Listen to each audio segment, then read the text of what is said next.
All right, for episode 6, we are going to be looking at the pen tool and how to create custom shapes within Adobe Illustrator using it. Real quick, let's go ahead and make sure that we have our workspace set to Essentials Classic. The pen tool is found over here on the left-hand side toolbar, and it is this quill tip looking icon. If you go ahead and click on that, that will bring up your pen tool. Alternatively, you can press P on your keyboard. So once you have your pen tool out, anywhere you click will make a point, and between those points you're going to be creating lines. So as you see here, I can click around and create a shape. Now when you are using the pen tool, you're going to want to make sure you have a stroke selected, generally speaking. You'll find that down here. You might have fill currently out. If you just hit this toggle switch here, that'll set it to stroke, which is your outlines. If that outline does look like this with a red line through it, that means that you have none selected, no color. You can just click color right here and that will fill that stroke. Now to start, let's just go ahead and try to create a box. So what I'll do is just click there, click around like this, and I can create a box shape. As you can see though, this box is not perfectly square. Some of these lines are a bit off and I don't have 90-degree corners.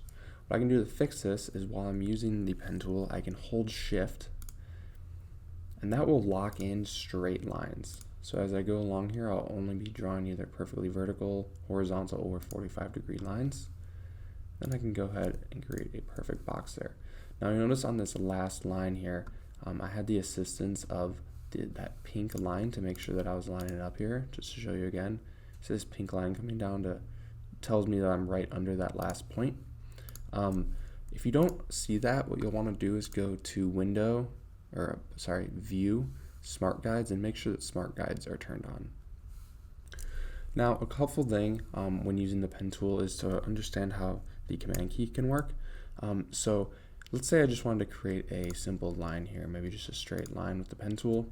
To now select out of this shape so that I can maybe create another line below it, I can hold the command key, which will bring up the direct select tool, and just click anywhere in my document that doesn't have an object, and that will deselect that. And now when I release, my pen tool will come back up and I can go ahead and draw another line right there or do whatever else I need to do within my document. Now that we know how to create some basic lines and shapes with the pen tool, let's go ahead and look at some other tools associated with it that we can use to modify these things. So if you go to the pen tool and click and hold, that will bring out this panel here of some other tools such as the Add Anchor Point tool and Delete Anchor Point tool. You can scroll over one of those and then release to select it. Now with the Add Anchor Point tool, what you can do is add an anchor point. So anchor points are these things we were creating whenever we clicked with the pen tool out. So if you go ahead and click anywhere on one of these existing paths, which are the lines between our anchor points, you can add another point there. Now once you've done that, you can go over here to your direct selection tool, which you can also select by pressing A on the keyboard or by holding Command as we discussed earlier. And you can now select any of these anchor points. Let's select that one that we had just made, and you can drag that around. So now you have another point in which you can use to modify this shape. So any anchor you can move around, and you can then, like I said, create new anchor points. So let's say you start with this box, but then you wanted to create some sort of roof shape here like so. You can create new anchor points and use the direct selection tool to do that. You can also delete anchor points, and using the delete anchor point tool, you can get rid of one of these anchor points, and then the path will just autofill between the remaining points. Now the pen tool can also create curved lines. So if you click to create your first point, and then you click and hold and drag, you can start to create curved lines like this.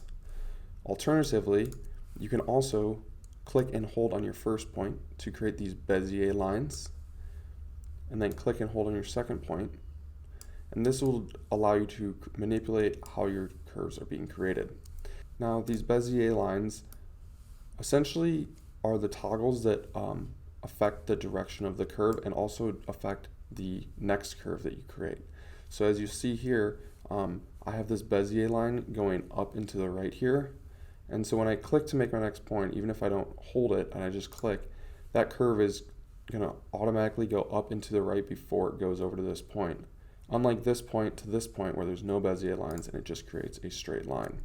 Now if you're working on a drawing with the pen tool and you want to get rid of a Bezier curve, let's say you have a shape where you have a curve and then you need to draw a straight line over here. And you don't want this Bezier line dragging your pen tool down. What you can do is just mouse over this anchor point and you'll see this little caret icon. If you click, it'll get rid of that Bezier curve, and now you can draw your straight line and create the shape that you need to. So one good exercise to do to practice using the pen tool is to trace over some common logos.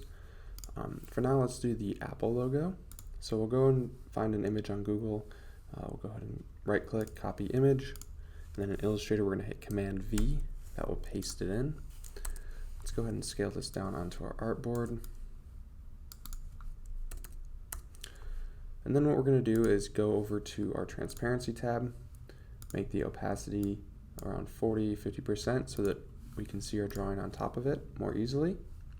And then we'll go to the layers tab here. We'll lock this background layer so that we can trace over it without affecting it and create a new layer to draw on. Alright, so to draw this apple, I'm going to start on this hard point here. I'm going to go down to roughly the halfway point here. Click and hold while holding shift to draw a straight Bezier line up. I'll release that and then go to this next hard point right there. Now when you're drawing with the pen tool, you're going to want to try to find areas where either the curvature changes. So here you can kind of see it goes from this angled curve to this more sharply angled curve, or spots where the direction of the curve changes. So for example, here to here, the direction of that curve changes. So I'll drop a point right here, try to trace that line. Then I'll make my next point where that curve changes direction. Draw that out there. Do the same on this side.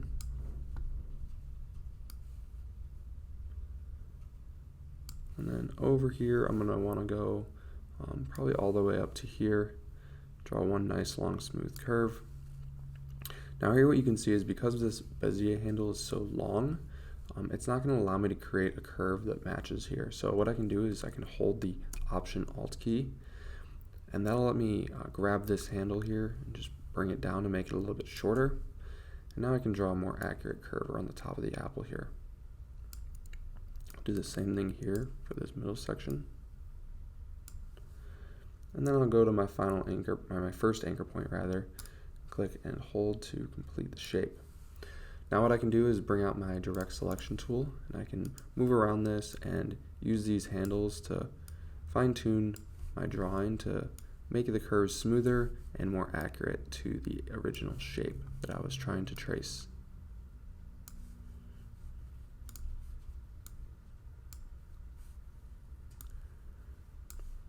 So I'm not going to waste a lot of time doing this, but you get the idea. Tracing objects like this, doing it repetitively, doing it with some different logos like maybe the Nike logo or the Twitter bird logo is really helpful for learning how to manipulate and use the pen tool. And then once you get a good handle on it, you can start kind of drawing your own shapes or tracing images, like maybe you're trying to put a plant on a design and you want to bring up an image of a potted plant and then trace over that with a pen tool. You can start to do things like that once you have a good understanding of how this tool works. In the next episode, we'll be going over the shape tool and how to create shapes. And once you kind of have an understanding of the pen tool and the shapes tool, you'll be able to start really creating some more complex designs within Illustrator.